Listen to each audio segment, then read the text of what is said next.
베이비 부모님들 안녕하셨습니까?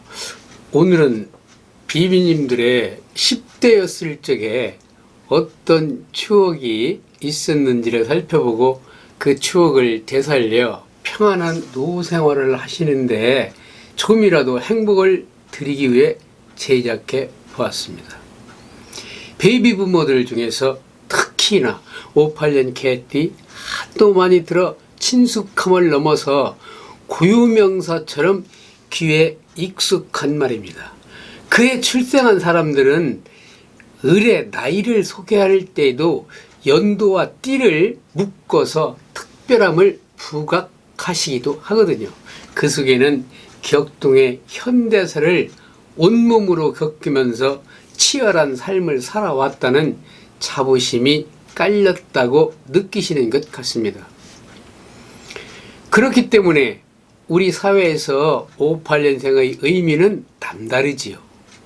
우선 이들은 전쟁 후 인구 팽창기를 베이비 부모 세대의 핵심이며 전쟁의 상처가 수습되면서 58년 출생 인구는 폭발적으로 늘어서 사상 처음 90만 명을 넘었기 때문입니다.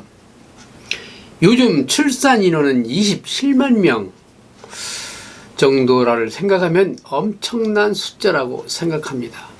급속히 불어난 출생 인구로 인해 초등학교에는 6, 70명이 바글거리는 콩나물 교실이 등장했고요.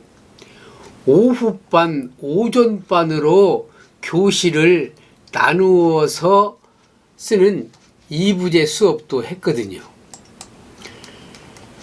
궁핍한 유년 시절을 보내면서 마지막으로 보릿고개를 경험한 세대이기도 합니다.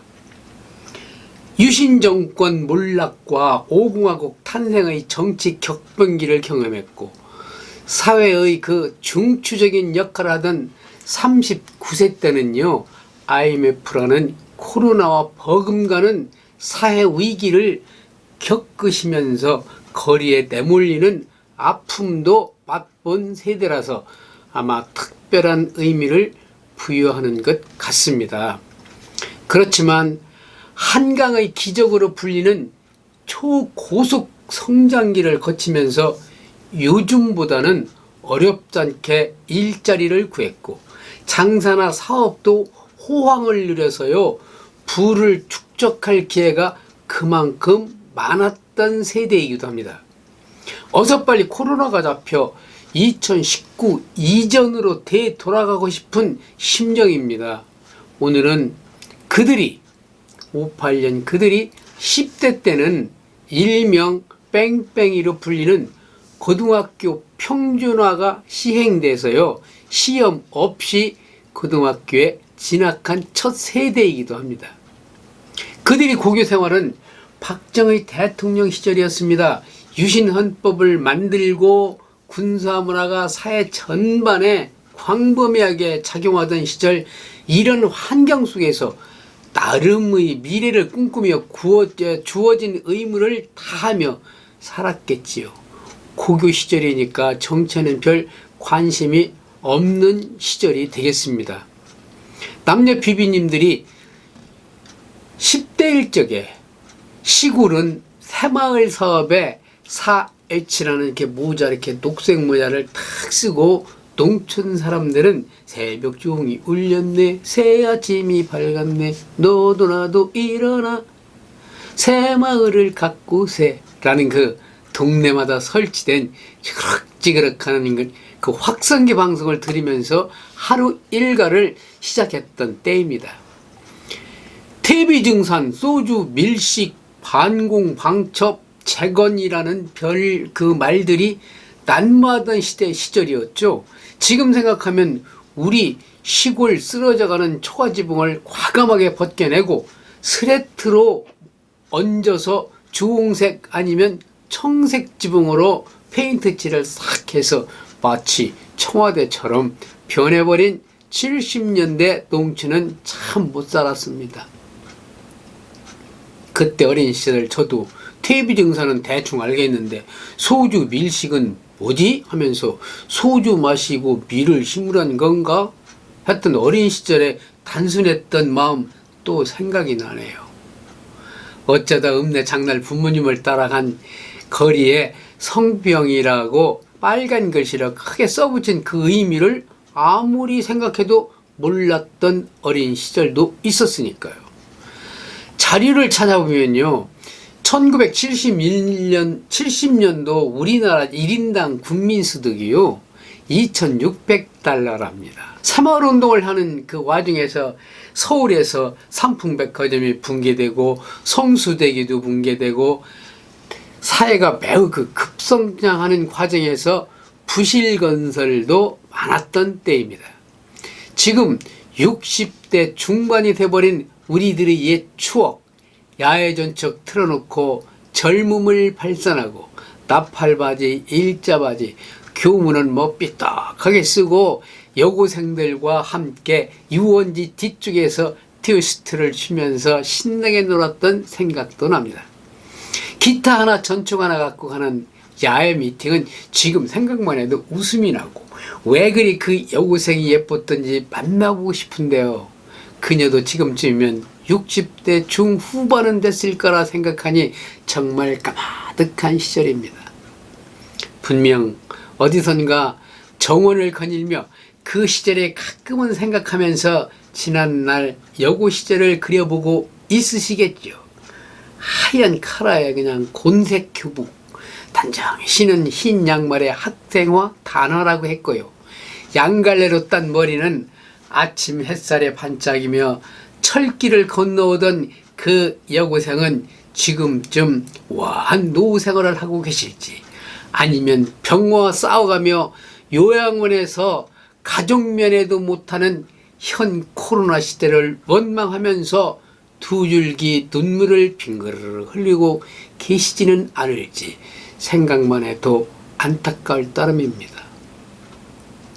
세일러복 여학생들을 보고 가슴이 뛰었고 가사 실습에서 나오는 한복 입은 예쁜 모습도 바깥 담장에서 흘깃흘깃 바라보며 빵집 주변에서 그 여학생을 기다리기도 했었는데 그게 그 시절 나름의 낭만이었던 시절이었습니다. 크리스마스 때는요, 웬 카드를 그렇게 많이 만들어서 뿌렸는지 색을 칠하고 촛능을 이렇게 떨어뜨려 갖고 아주 세련된 카드. 그러나 마땅히 보낼 여고생도 없었지만 그냥 다들 미술 시간이면 만들기도 했었죠. 졸업 시즌이 되면 졸업통인가요? 이게 둥근 통에 졸업장을 말아가지고 이렇게 넣던 그런 기억. 몇 년 전까지만 해도 이삿짐을 쌀 때 보였는데 어느 구석에 있는지도 궁금하네요.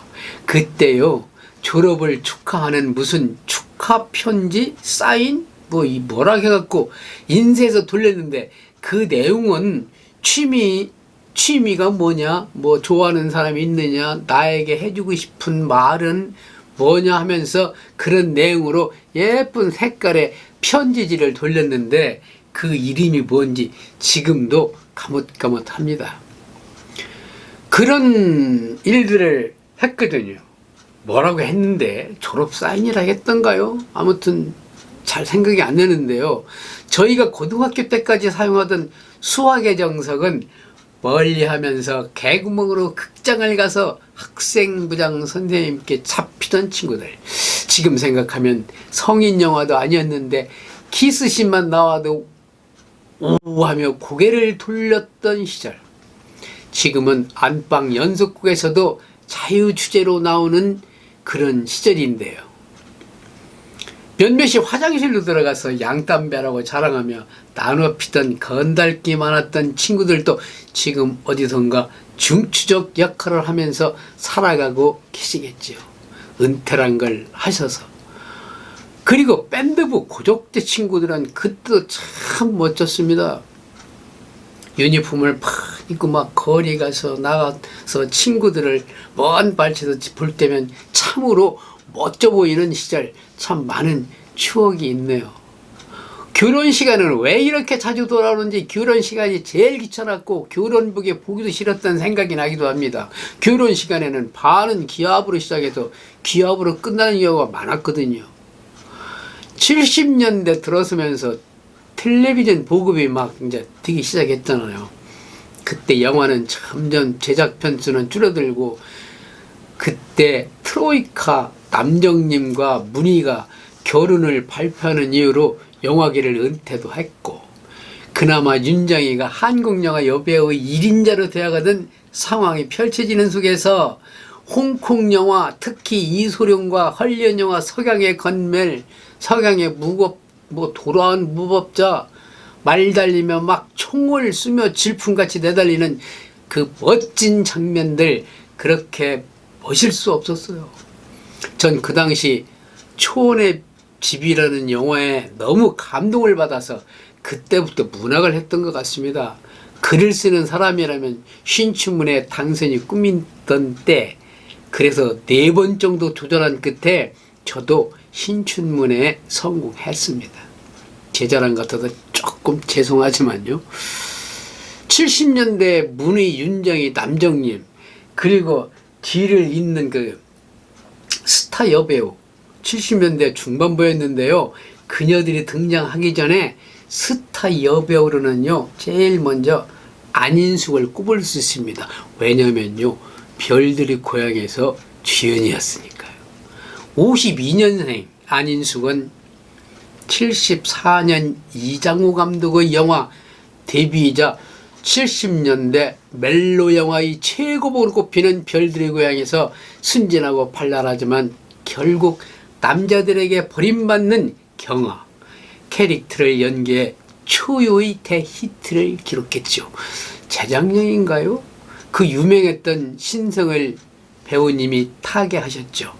별들의 고향. 지금 생각해도 몇 장면은 막 떠오릅니다. 과감한 애정씬에 그 당시 젊은이들은 별들의 고향에서 OST로 나오는 나 모두 그대에게 드리리 하는 그 노래 요즘 들어도 멋진 노래로 들립니다. 유튜브 검색하셔서 한번 들어보시죠. 비비님들 이렇게 좋은 시절도 있었는데 정작 우리들은 그때 그 좋은지를 몰랐었죠. 그때 나름대로 살아가기가 힘들었고 학교에서는 하루 종일 공부만 하고 입시다 뭐다 하여 그때도 장난이 아니었으니까요. 돌아가신 박경리 시인의 문학관에 가면요. 이런 시가 있어요. 왜 그땐 몰랐을까? 지금 생각해보니 그때가 참 행복했다고요. 행복했다는 것을 그때도 알았었다면 이런 시가 있습니다. 비비님들 노생활 건강하게 그리고 즐겁게 의도적으로 만드셔서 코로나가 끝나면요. 힘차게 다시 한번 시작해 보시죠. 구독 버튼 깜빡하셨으면 눌러주시면 더욱 감사드리고요. 고맙습니다. 다음 영상에서 또 찾아뵙겠습니다. 네.